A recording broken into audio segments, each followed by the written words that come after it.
Hello दोस्तों, आपको पता होगा कि थंबनेल देख के हम क्या करने वाले हैं। मायने ही है कि हम आप लोगों से थोड़ा सीनियर हैं 2 क्लास। तो आप लोगों को जो 10th से रिलेटेड जो सब्जेक्टिव क्वेश्चन साइंस में पूछा जाता है उसमें से पहला क्वेश्चन जो वेरी इंपॉर्टेंट है, क्या है?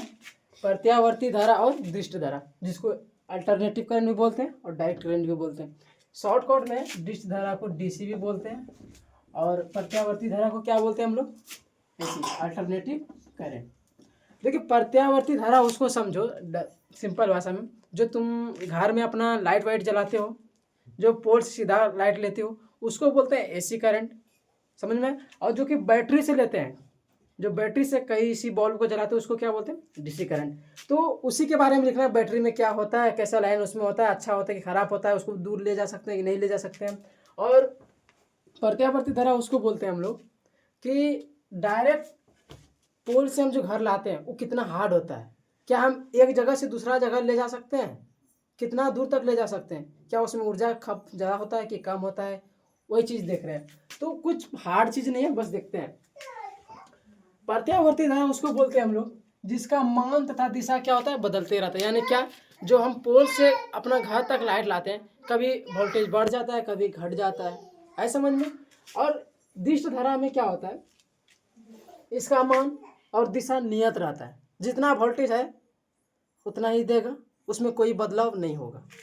आगे देखो, प्रत्यावर्ती धारा क्या होता है? अधिक खतरनाक होता है। जो पोल से लाते हो घर तक, उसको छूते हो, कितना वोल्ट? 220 वोल्ट लाते हैं घर से। पोल से कितना वोल्ट लाते हैं हम लाइट? 220 वोल्ट। अगर इसको कोई छू ले, यानी अपना शरीर का पूरा कंकाल देख लोगे, फिक्स है, लगता है ना झटका, तो वही कौन सा करंट होता है? प्रत्यावर्ती धारा। और दृष्ट धारा क्या होता है? बैटरी का बहुत बार छूता होगा कि कैसा लगता है झटका, तो बहुत कम खतरनाक होता है, ऑब्वियसली बात है।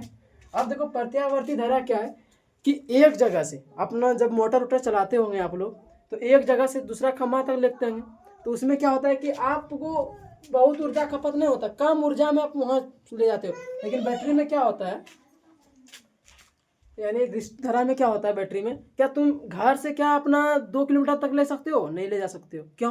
कि उसमें कम ऊर्जा भरा रहता है और वो ज़्यादा दूर तक नहीं जा सकता। ऐसा समझ, दृष्ट धारा को एक जगह से दूसरे जगह तक ले जाने में अत्यधिक ऊर्जा खपत होती है। आई समझ में? आगे देखो, प्रत्यावर्ती धारा की सहायता से बैटरी चार्ज नहीं कर सकते। ऑब्वियसली बात है, आप लोग जैसे लाइट लाते हो, सीधा क्या बैटरी में जोड़ देते हो पोल से लाके, ऐसे ला दोगे तो बैटरी खत्म हो जाएगा ना। तो डायरेक्टली नहीं, उसको पहले क्या करते हैं, जो अल्टरनेटिव करंट आता है पोल से घर तक, उस करंट में क्या करते हैं? डीसी में बदलते हैं। वो किस माध्यम से? चार्ज के माध्यम से होता है, चार्जर जो होता है उसके माध्यम से। तो उसमें डीसी होके तब वो चार्ज होता है। तो डायरेक्टली हम प्रत्यावर्ती धारा जो अल्टरनेटिव करंट है उसकी सहायता से हम बैटरी चार्ज नहीं कर सकते, लेकिन दृष्ट धारा की सहायता से, बैटरी की सहायता से दूसरा बैटरी में चार्ज कर सकते हैं। अब देखो, ये दृष्ट धारा जो है इसको हम स्टोर भी कर सकते हैं। क्या कर सकते हैं? स्टोर कर सकते हैं। लेकिन प्रत्यावर्ती धारा को स्टोर नहीं कर सकते। इसको स्टोर कर सकते हैं, लेकिन इसको स्टोर नहीं कर सकते। आए समझ में? तो आप लोगों को ऐसा आएगा कि प्रत्यावर्ती धारा दृष्ट धारा में अंतर, तो आप ऐसे ही हुबहू लिखना है। जैसे इधर दृष्ट धारा पूछा जाएगा तो इधर दृष्ट धारा लिखना है, अगर इधर प्रत्यावर्ती तो इधर प्रत्यावर्ती, जैसा लिखा है वैसे ही तुमको लिखना है। अगला क्वेश्चन देखते हैं, क्या है? भौतिक गुण के आधार पर धातु तथा अधातु में अंतर। तो लिखना है हम लोगों को, भौतिक गुण के आधार पर धातु तथा अधातु में निम्नलिखित अंतर है। पहला ऐसे लिखना है। अब कैसे लिखना है? फिर देना है धातु पहला साइड में, और दूसरा साइड में क्या देना है? अधातु। धातु क्या होती है, अधातु क्या होता है, इसको देखते हैं। एक तुलना तुम एक लोहा से कर लो, एक तुलना लकड़ी से कर लो या कागज से कर लो। इतना क्या, जो लोहा होती है चमकदार होती है कि नहीं होती है कटने के बाद? तो धातु चमकदार होती है, लेकिन अधातु क्या है? लकड़ी ले लो, चमकदार होती है? नहीं होती है। लेकिन अपवाद में क्या होती है? हीरा और ग्रेफाइट, ये अधातु है लेकिन चमकीले होते हैं, चमकदार होते हैं। ठीक, अगला नेक्स्ट पॉइंट क्या है धातु का? धातु कठोर होते हैं। क्या लोहा कठोर होते हैं कि नहीं? होते हैं। और अधातु भंगुर होते हैं। कोयला जो है, कोयला जिसको आप जानते हो, वो भंगुर होते हैं कि ठोस होते हैं? भंगुर होते हैं। तो अधातु क्या होते हैं? भंगुर होते हैं। तीसरा पॉइंट क्या है? अधातु अर्धविनेता तथा तन्य होते हैं। अधातु विनेता तथा तन्य होते हैं। अधातु विनेता मतलब क्या होता है? कोई भी चीज को पीट कर चादर के रूप में प्रदर्शित कर देना क्या होता है? अधातु विनेता होता है। पीट कर पतली चादर के रूप में प्रदर्शित कर सकते हैं। आए समझ में? यानी जो हम लोग चादर चतरा जो देखते हैं, करकट चतरा लोहा वाला, उसको क्या कर सकते? पतली चादर के रूप में प्रदर्शित कर देते हैं, तो उसको बोलते हैं अधातु विनेता। यानी लोहा को गर्म करके पीट पीट के चादर के रूप में। अब दूसरा क्या है? तन्य। तन्य मतलब क्या है? कोई भी चीज जैसे सोना है, उसको गर्म करके कैसे खींचता है, खींच खींच के लंबा कर देता है, तो उसको बोलते हैं तन्यता। है समझ में? तो धातु अधातु विनेता भी होता है, तन्य भी होता है। और लेकिन अधातु क्या होते हैं? अधातु विनेता तन्यता नहीं होते। क्या हम कोला को पीट पीट के हम चौड़ा कर सकते हैं? नहीं कर सकते। उसको खींच के लंबा कर सकते हैं? नहीं कर सकते। तो अधातु में ये सब गुण नहीं है। और धातु का चौथा पॉइंट क्या है? धातु का गलनांक अधिक होता है। क्या होता है? अधिक होता है। क्या हम जो लोहा गर्म करते हैं उसमें हीट ज़्यादा देना पड़ता है, और तब वो लाल होता है। लेकिन अधातु में ऐसा नहीं, इसको तुरंत गलनांक बहुत निम्न होता है, तुरंत गर्म होकर जल के खत्म हो जाता है। आगे देखते हैं 5वां पॉइंट, धातु उष्मा का सुचालक होता है। यानी क्या? हम लोहा को कहीं गर्मी करते हैं तो लोहा का एक छोर से दूसरा छोर गर्म नहीं होता है।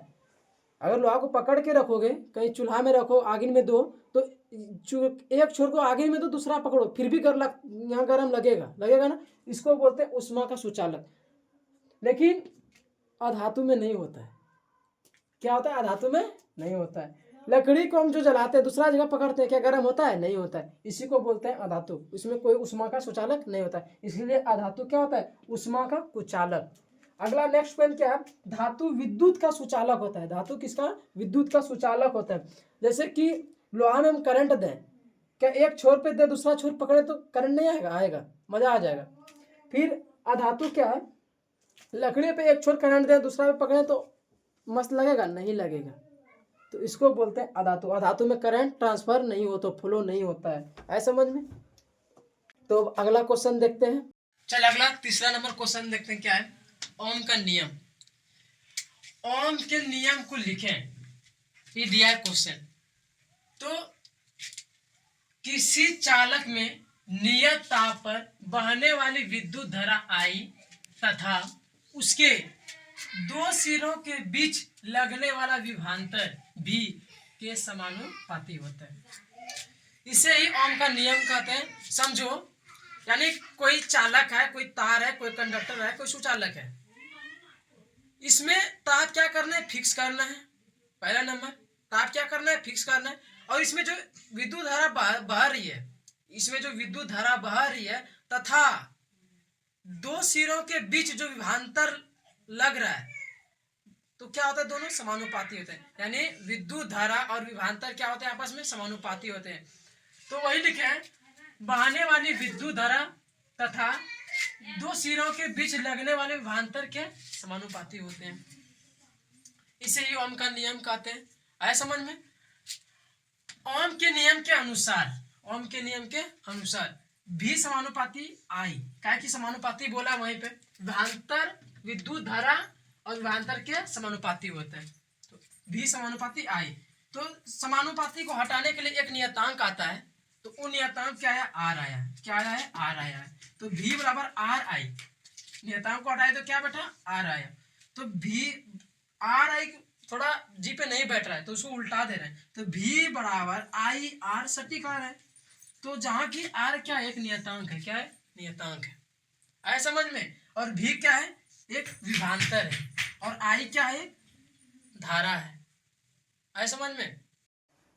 चलो अगला क्वेश्चन देखते हैं। चौथा नंबर क्या है? आयोडीन युक्त नमक के उपयोग की सलाह क्यों दी जाती है? हम लोगों को आयोडीन युक्त नमक की सलाह हम लोगों को क्यों दी जाती है? यही क्वेश्चन है। तो आयोडीन हमारे शरीर का एक महत्वपूर्ण तत्व है, जिसकी कमी से हम लोगों को क्या हो जाती है? घेघार रोग हो जाती है। बस यही लिखना है।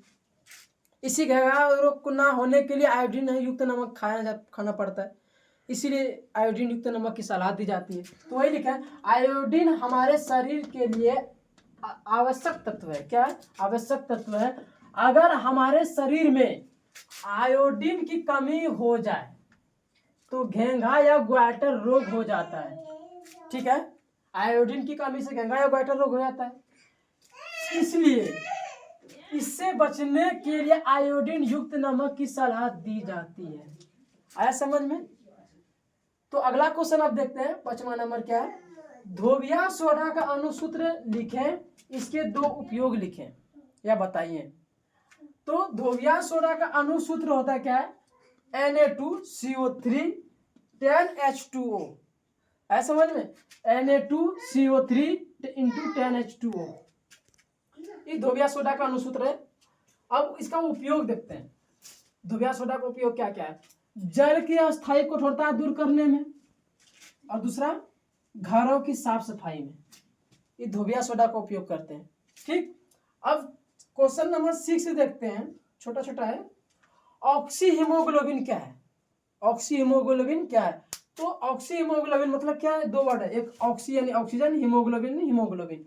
हमारे ब्लड में हीमोग्लोबिन उपस्थित रहता है, वही हीमोग्लोबिन जब ऑक्सीजन से अभिक्रिया करता है तो वही हीमोग्लोबिन क्या बन जाता है? Oxy haemoglobin. तो वही लिखे हम, रक्त की उपस्थिति में हीमोग्लोबिन जब ऑक्सीजन से अभिक्रिया करता है तब क्या होता है?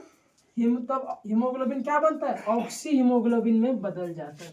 इससे ही बोलते हैं ऑक्सी हीमोग्लोबिन। आए समझ में? आज के लिए इतना ही। अगला वीडियो में इससे अच्छा क्वेश्चन और लाएंगे। धन्यवाद।